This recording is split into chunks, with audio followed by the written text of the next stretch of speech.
créer du lien de qualité autour de soi. Je sais que c'est une demande qui est très présente chez vous. Vous me l'avez à de nombreuses reprises manifesté. C'est un besoin qui est très prégnant. Alors aujourd'hui, dans cette vidéo, je vous propose 7 conseils pour développer du lien de qualité autour de vous. Autrement dit, on va apprendre à développer son intelligence sociale. C'est quelque chose qui est crucial, qui est fondamental pour votre équilibre émotionnel. Nous sommes des animaux sociaux et quoi qu'on dise sur le besoin de solitude, on a malgré tout besoin de liens autour de soi, de liens pour exister, pour être reconnu, pour avoir une valeur sociale. Vivre, on peut avoir une nature solitaire, on peut aimer être seul, mais je pense que la solitude est d'autant plus appréciable lorsqu'on l'alterne avec des moments en société. De même, les moments en société sont appréciables parce qu'ils sont alternés avec des moments de solitude. Donc c'est un équilibre à trouver. Et pour être parfaitement présent et parfaitement là et vivre un bon moment lorsqu'on crée des relations sociales, c'est important déjà de s'accepter soi. C'est important d'être parfaitement OK avec sa sensibilité et de la considérer comme quelque chose de naturel pour éviter de s'ostraciser, pour éviter de se sentir à part et d'être cet élément, ce canard boiteux qui n'arrive pas à s'intégrer. Alors ça rejoint tout de suite le premier conseil que j'ai à vous donner, c'est de reconnaître et d'accepter votre hypersensibilité.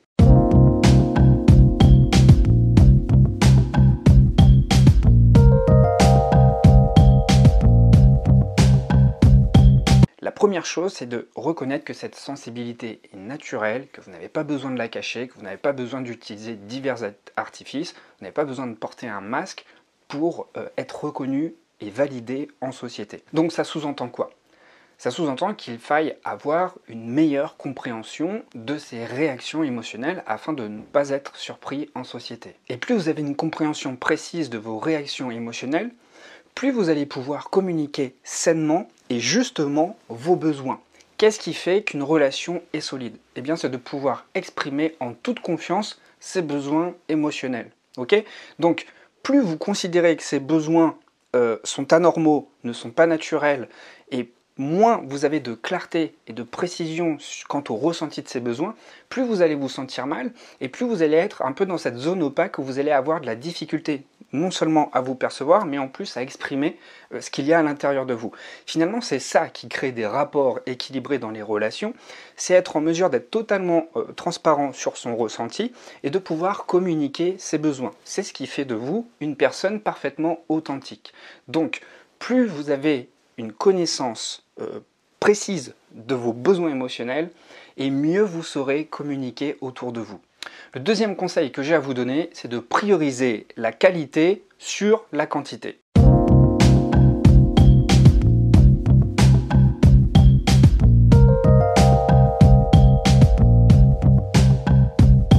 Dites-vous que les relations sociales peuvent avoir un fort impact sur vos émotions. Il est donc important de choisir des relations de qualité pour éviter de malmener votre énergie. Vous le savez comme moi finalement, une bonne vie sociale, une vie sociale de qualité, ce n'est pas l'accumulation de contacts, c'est au contraire le choix de contacts authentiques et profonds avec qui vous allez pouvoir développer vraiment une relation de qualité.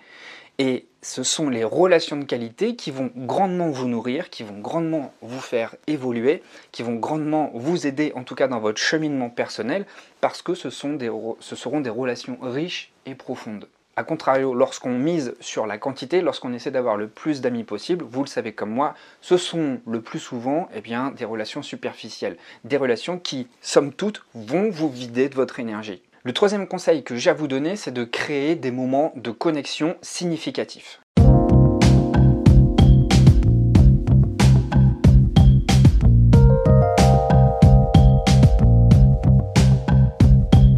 Et c'est ça qui va faire la différence dans votre manière d'interagir. Pour créer des moments de connexion significatifs, il va falloir exclure tout ce qui vous met mal à l'aise dans des contextes de relations sociales. Je vous donne des exemples. Le bruit, la foule, des éclairages trop forts, peut-être des rencontres trop tardives, du coup ça dérègle vos rythmes de sommeil. En gros, privilégiez des activités qui respectent vos rythmes et aussi qui privilégient la communication émotionnelle. Trouvez par exemple des activités apaisantes, des activités créatrices, des activités basées sur l'échange, tranquille, sur la relation elle-même. Donc vous comprenez bien que le choix du contexte va grandement influencer la qualité de vos relations. Par exemple, plutôt que se retrouver à chaque fois dans des endroits extrêmement bruyants pour discuter, au bout d'un moment vous allez sortir, vous allez avoir la tête comme ça parce que vous avez dû vous concentrer sur la voix de vos partenaires autour de vous, alors que vous étiez complètement parasité par le bruit environnant. Eh bien, choisissez plutôt des contextes plus favorables à la communication, plus posés, pour discuter tranquillement, pour ne plus avoir d'efforts pour se concentrer, et vous allez voir que vous allez passer un meilleur moment, que vous allez être beaucoup moins épuisé à l'issue de ce rendez-vous et que vous aurez davantage envie de vous retrouver à nouveau en société. Alors maintenant, on va passer au point suivant qui est extrêmement important, qui consiste à développer ses compétences en communication.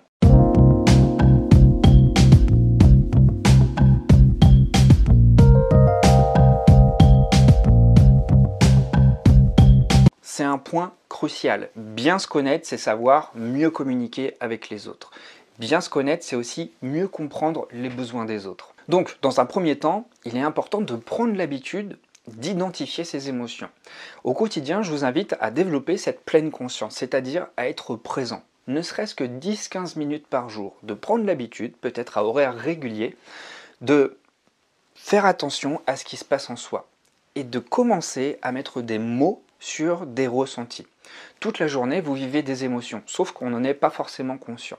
L'idée ici, c'est de prendre conscience des mouvements qui vous traversent. Ça peut être des émotions agréables, ça peut être des émotions beaucoup moins agréables. Dites-vous que le but de chaque émotion est de vous aider à retrouver un équilibre. C'est un mouvement qui vous traverse, qui doit induire un comportement pour que vous retrouviez votre propre équilibre. Donc, plus vous êtes attentif à ce qui vous traverse, plus vous êtes attentif à vos besoins.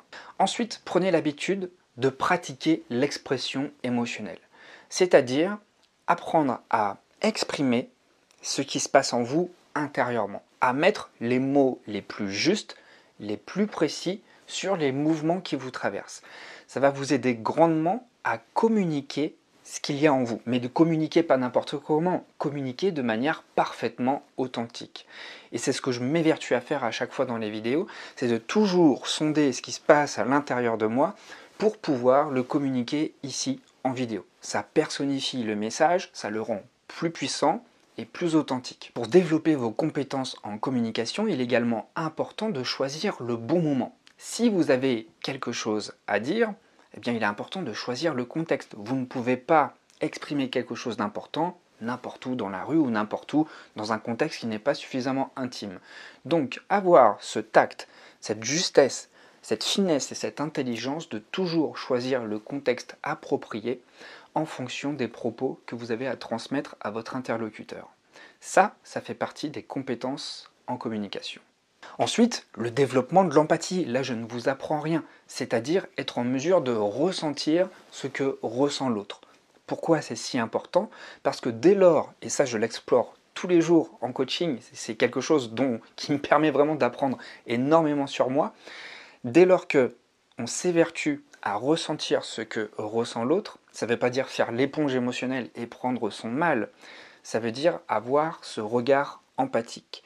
Et dès lors que le regard est empathique, eh bien la communication est bidirectionnelle. C'est-à-dire qu'on ne communique pas dans un seul sens, ça veut dire simplement que la communication est fluide, qu'elle part d'un pôle, qu'elle va vers un deuxième pôle et qu'elle revient.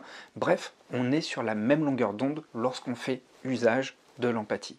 Ensuite, toujours pour étayer les compétences en communication, il y a l'écoute active. L'écoute active, très rapidement, consiste en quoi? Eh bien, c'est suffisamment faire attention à ce que dit l'autre. Alors évidemment, ça demande de l'empathie pour être calqué sur ses émotions, mais ça demande aussi à porter attention à l'utilisation des mots qu'il emploie. Et pour vraiment être dans l'écoute active, eh bien, il est important aussi de reformuler les mots qu'emploie votre interlocuteur pour bien vous assurer d'avoir compris ce qu'il souhaitait vous transmettre. Dès lors que vous êtes dans cette posture-là, vous êtes parfaitement présent avec l'autre, non seulement sur le plan émotionnel, mais aussi sur le plan cognitif, car vous assurez à l'autre que vous avez une compréhension et intellectuelle et émotionnelle du message qu'il souhaite vous transmettre. Et puis enfin, le dernier point pour développer une communication claire et efficace, c'est de savoir affirmer ses limites. Somme toute, c'est être parfaitement assertif, c'est-à-dire pouvoir s'affirmer avec ses besoins, mais aussi savoir établir ses limites, en toute transparence. Plus vous arrivez à établir vos limites, plus vous vous protégez, mais également plus vous vous affirmez.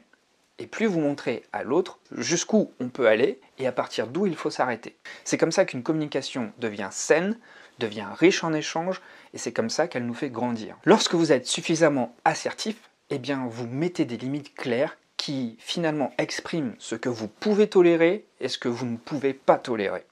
Et ça, c'est la meilleure manière d'être respecté dans vos relations. Le 5e point qui est essentiel, c'est de cultiver des moments de solitude.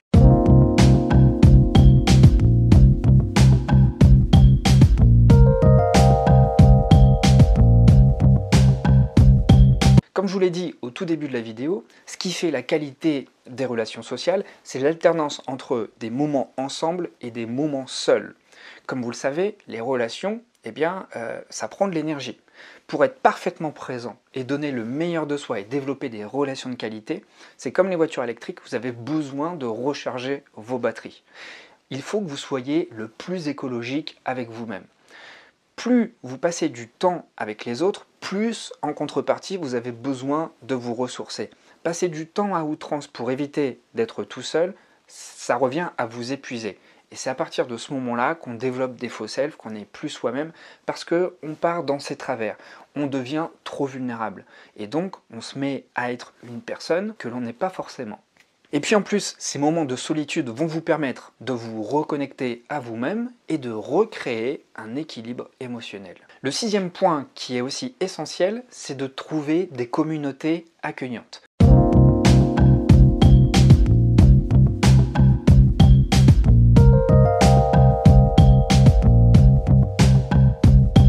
Alors quand je dis des communautés, évidemment, ça peut commencer en ligne. Et si on fait cette vidéo aujourd'hui, en 2024, finalement, c'est que je pense que le digital prend une grande part dans la création de liens. Moi, ce que je pense, c'est que le digital, évidemment, je pense que ça a brisé pas mal de relations. Ça nous empêche véritablement d'entrer en contact dans la matière. Maintenant, on va essayer d'être intelligent, on va essayer d'être pragmatique et d'utiliser cette technologie qui est omniprésente dans notre quotidien pour en faire un tremplin. C'est d'utiliser cette technologie à notre avantage pour créer du lien. Ce qui peut être mis en place, c'est d'utiliser la technologie comme premier pas, comme première étape pour se connecter en ligne à une communauté qui partage la même sensibilité, qui partage des mêmes centres d'intérêt, pour ensuite se rencontrer le plus rapidement en présentiel. Rester en ligne derrière un écran, ça n'a aucune utilité. Évidemment, ça peut soulager, ça peut éviter de se sentir moins seul, de converser de temps en temps derrière un écran, mais ça ne remplacera jamais les rapports sociaux. Je suis sûr qu'il y a des échanges chimiques, même si on ne développe pas une relation amoureuse, mais même dans des relations sociales, c'est tellement vital aussi. Le toucher, pouvoir se toucher, pouvoir savoir qu'il y a de la présence, pouvoir savoir qu'on n'est pas seul, partager du temps palpable ensemble. Ça, c'est essentiel. Alors, vous pouvez utiliser la technologie pour commencer à créer les premiers embryons de contact, mais ensuite, il est important de se voir en présentiel pour développer ça. Alors, comment faire? C'est de trouver des groupes où il y a des intérêts en commun. Il y a des communautés en ligne sur diverses choses. Moi, ce que je vous conseille, c'est d'énumérer vos centres d'intérêt et puis aussi d'aller approfondir ce centre d'intérêt. C'est-à-dire que si vous aimez le vélo, c'est de pas seulement aller fréquenter des personnes qui simplement font du vélo. C'est d'être le plus précis possible dans vos centres d'intérêt. D'accord? Donc peut-être que vous faites du vélo de course, peut-être que vous faites de l'aquabike, peut-être que vous faites du vélo cross, peut-être que vous adorez le vélo en montagne. Donc vous voyez déjà, ne serait-ce que dans le champ du vélo, on peut établir différentes branches. Je pourrais vous dire la même chose pour la danse. Il y a différents types de danse, ou même pour le chant, ou même pour la peinture, ou la lecture, ou le cinéma. Il y a différents courants artistiques. Soyez le plus précis possible pour être sûr de rencontrer, dans un premier temps, des personnes qui ont des affinités extrêmement proches des vôtres. Ça va aider à favoriser le contact et vous allez vous rendre compte que ce sont des personnes qui généralement sont de même nature que vous ou avec qui vous allez pouvoir partager beaucoup d'affinités. Et ce qui se passe, c'est que lorsqu'on rencontre des personnes en présentiel, eh bien, des personnes amènent toujours de nouvelles personnes et c'est comme ça qu'on commence à alimenter un réseau et un cercle social. C'est ce que j'ai fait lorsque j'étais sur l'île. Lorsque je suis arrivé sur l'île il y a une petite dizaine d'années, je connaissais personne et j'ai commencé à me rendre à des soirées thématiques comme ça, et puis au bout d'un moment j'ai commencé moi-même à organiser des soirées thématiques comme ça, qui sont devenues par la suite des conférences. Mais ce que je veux vous dire sans forcément professionnaliser le truc, c'est simplement vous rendre à des rendez-vous où vous êtes sûr de rencontrer des personnes qui vous ressemblent en de nombreux points. Vous allez voir que ça va être quelque chose de très rassurant, et puis ça va créer une connivence entre vous, et c'est là que la chimie prend, c'est là que finalement vous allez pouvoir approfondir beaucoup plus facilement la relation. Et puis le 7e et dernier point que j'ai à vous conseiller, c'est d'être le plus sélectif possible dans vos relations.